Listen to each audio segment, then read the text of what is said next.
Okay, so next we have the another topic that is relation between delta G, delta H and delta S. ठीक है, ये अलग से एक topic है, कभी कभी 2 मार्क्स में पूछ लिया जाता है, बड़े मार्क्स में नहीं पूछते इसको.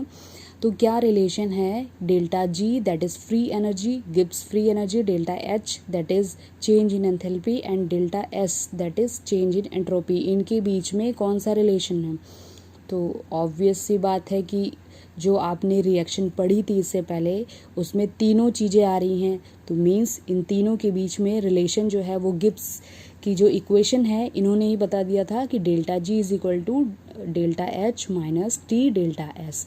अब यहाँ पर रिलेशन पूछा गया है तो रिलेशन जो है वो आपने बता दिया, लेकिन यहाँ पे एक चीज़ और आ रही है, टेम्परेचर.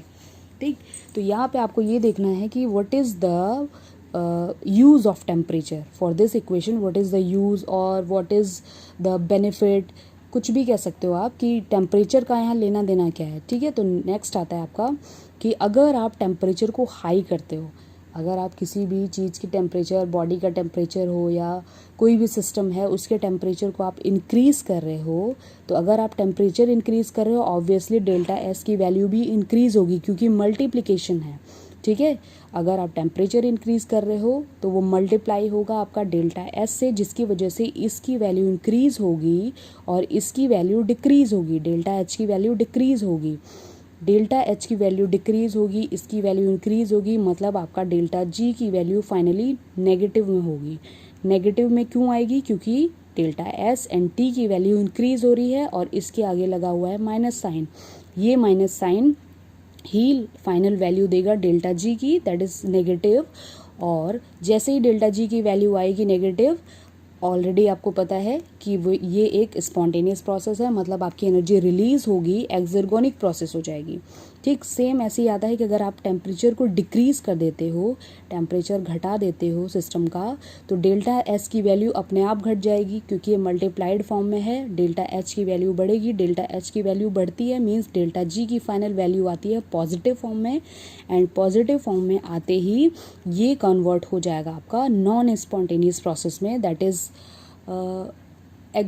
Endergonic reaction. ठीक, तो यहाँ पे अगर आपको पूछते हैं कभी एग्जाम में कि what is the relationship between delta G, delta S and delta S, तो सबसे पहले आपको ये इक्वेशन लिखनी है. इक्वेशन के बारे में अगर आप मॉडिफाई करना चाहते हो तो योर ऑप्शन, लेकिन आपको सिर्फ इसमें टेम्परेचर की वैल्यू बतानी है कि अगर आप टेम्परेचर इंक्रीज़ कर रहे हो या टेम्परेचर डिक्रीज़ कर रहे हो तो आपकी डेल्टा जी पे क्या इफेक्ट पड़ रहा है. ठीक, टेम्परेचर इंक्रीज़ करते हो तो डेल्टा जी की वैल्यू नेगेटिव आएगी क्योंकि टेम्परेचर इंक्रीज़ करोगे तो उसके साथ मल्टीप्लाई होगा डेल्टा एस जो कि रिस्पॉन्सिबल है इसकी वैल्यू को नेगेटिव फॉर्म में कन्वर्ट करने के लिए. और अगर आप टेम्परेचर को डिक्रीज़ करते हो तो डेल्टा एस की वैल्यू भी ऑटोमेटिकली डिक्रीज़ हो जाएगी और डेल्टा एच की वैल्यू इंक्रीज़ होगी. डेल्टा एच की वैल्यू इंक्रीज़ होगी तो ये पॉजिटिव फॉर्म देगा, पॉजिटिव वैल्यू देगा, और फाइनली आपकी जो डेल्टा जी की वैल्यू है मतलब फ्री एनर्जी है वो पॉजिटिव फॉर्म में आएगी और एंडरगोनिक रिएक्शन के एंडरगोनिक रिएक्शन बोला जाता है इसको.